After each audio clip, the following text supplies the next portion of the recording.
Hello guys, bersama saya lagi dalam Alright Nopo Channel. Berita daripada pihak mahkamah, sahabat-sahabat semua, ya, berkaitan dengan seorang individu yang bergelar Piyu Azman diperintahkan untuk membela diri, ya, berkaitan dengan kes amang seksual terhadap seorang individu yang berumur 17 tahun. Sahabat-sahabat semua, ini antara perkara yang amat-amat mengejutkan, ya, seluruh negara kita. Seorang yang bergelar kalau saya tidak silap bergelar ustadz, ya, bergelar pendakwa selebriti, ya, tetapi ya dikehendaki oleh pihak mahkamah untuk membela diri.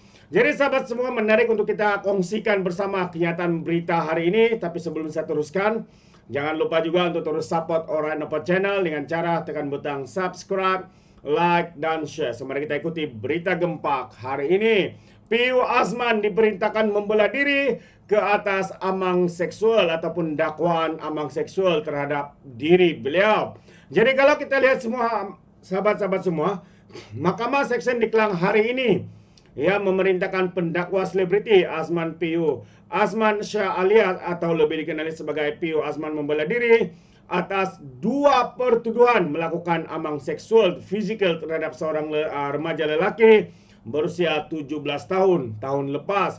Dan Hakim Syafira Muhammad Said membuat keputusan itu selepas mendapati pihak pendakwaan berjaya, ia membuktikan kes prima facie terhadap Azman Shah yang berumur 42 tahun itu. Katanya setelah mendengar dan meneliti saksi pendakwaan dan semua bukti serta meneliti hujah pendakwaan, mahkamah memutuskan bahwa pendakwaan berjaya membuktikan kes prima facie terhadap OKT, orang kena tuduh, atas tuduhan pertama dan tuduhan kedua. Oleh yang demikian, OKT diarah untuk membela diri. Katanya, ketika keputusan dibacakan, Aman Shah yang berada di dalam kandang tertuduh kelihatan tenang, dan setelah Syafira menerangkan pilihan yang diberikan, dia memilih untuk meneruskan perbicaraan dengan memberi keterangan secara bersumpah. Katanya, "Yang Arif, saya memilih keterangan bersumpah dari kandang saksi," kata pendakwa selebriti itu. Mengikut pertuduhan, Aman Shah didakwa melakukan aman seksual terhadap fisikal seorang remaja lelaki berumur 17 tahun di sebuah inap desa di Kampung Sungai Udang. Kira-kira di sini ya, masing-masing pada 12 tengah hari malam, 12 tengah malam, 12.15 tengah malam, dan 1 pagi pada 20 Februari serta 29 Jun lepas. Dia dituduh mengikut Seksyen 14E Akta Kesalahan Seksual terhadap Kanak-kanak 2017 yang memperuntukkan hukuman penjara sehingga 20 tahun dan boleh juga dikenakan hukuman sabit jika sabit kesalahan. Mahkamah menetapkan 12 Januari ini untuk sebutan semula kes berikut.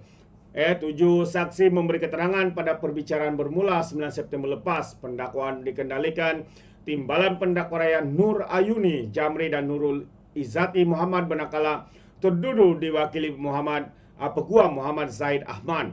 Turut hadir Peguam Penjabatan Bantuan Guaman Selangor Nur Hayati Johor selaku pendamping guaman bagi mangsa. Azman Shah turut menghadapi 9 lagi pertuduhan berkaitan seksual, yaitu 5 pertuduhan di Mahkamah Seksyen Seremban, 2 lagi kes di Mahkamah Seksyen Shah Alam, dan masing-masing 1 kes di Mahkamah Magistrate Klang dan Mahkamah Seksyen Ampang. Hebat sahabat-sahabat semua, ya, bukan 2 tapi ada 9 lagi pertuduhan, ya, turut berkaitan dengan seksual. Jadi ini antara satu perkara yang saya katakan tadi amat mengejutkan, ya. Seorang pendakwa, ya, yang terkenal, dikenali sebagai selebriti, pendakwa selebriti, tapi ya beliau dituduh, ya, dan diarahkan untuk membela diri, ya, atas kes amang seksual ini. Jadi ini antara satu perkara yang, ya, amat mengejutkan, bukan saja pada saya sendiri khususnya, tetapi saya percaya juga kepada seluruh rakyat Malaysia. Seorang pendakwa selebriti tetapi didakwa berkaitan dengan kes yang amat memalukan ini. Jadi sahabat semua, bagaimana pandangan Anda? Itu dia.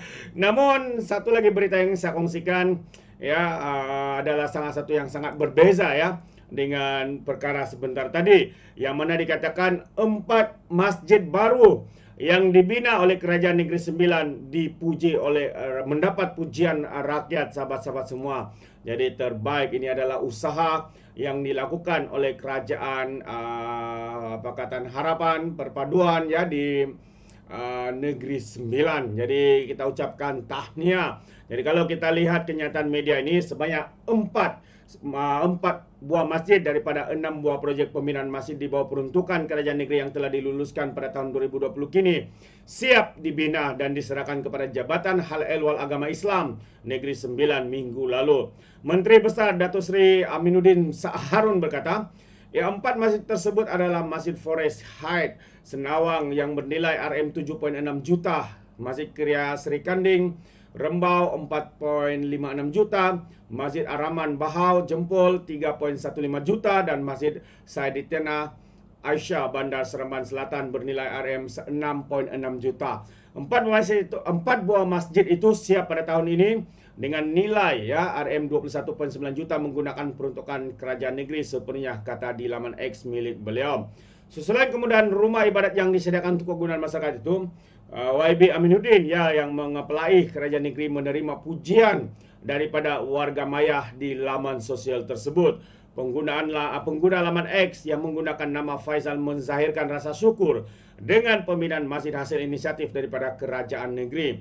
Alhamdulillah, katanya, di bawah Menteri Besar kita maju ni Sembilan Negeri Sembilan dengan syariat Islam, tulis lelaki itu di ruangan komen. Dan seorang lagi warga Maya yang menggunakan nama samaran Siti 0100101 memuji tindakan kerajaan negeri yang secara senyap melaksanakan tanggungjawab dan pada masa yang sama berjaya memberikan manfaat kepada masyarakat. Katanya senyap-senyap, rancang dan siap. Alhamdulillah, itu antara kenyataan daripada individu tersebut. Warga Maya Syurup Oren pula berharap kerajaan pimpinan Aminuddin akan kekal teguh di hati rakyat negeri berkenaan. Katanya, syukur cemerlang kerajaan perpaduan Negeri Sembilan. Semoga kerajaan negeri kekal teguh di hati rakyat, ucap pemuda itu lagi. Wow, itu antara sedikit sebanyak ucapan tahniah yang dilemparkan oleh warga Maya, warganet terhadap kejayaan tindakan dan juga pelaksanaan yang dilakukan oleh Menteri Besar Negeri Sembilan, dan kita ucapkan tahniah kerana dengan komitmen yang mereka berikan sahabat-sahabat semua, ia membuahkan hasil. Itu dia. Jadi sahabat semua, terima kasih. Sampai di sini saja. Sekiranya Anda mau berikan sebarang komen, Anda boleh berikan di dalam ruangan komen. Tapi ingat, komen dengan cara berhemat. Jadi izinkan saya untuk mengundurkan diri. Dan seperti biasa, peribahasa mengatakan, tak apa-apa kangkap, 2 tahun keinginan. Dalam bahasa Melayunya, tepuk dada, tanya selera. Sekian saja daripada Orang Dapat Channel. Saya kita berjumpa lagi. Bye-bye.